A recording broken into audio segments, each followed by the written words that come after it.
zan zo dauki hoto da ku da Allah ku bi ta bara a gama taron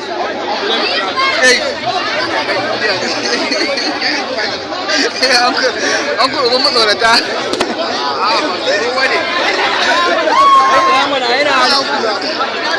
abu a hankali dan koyo ne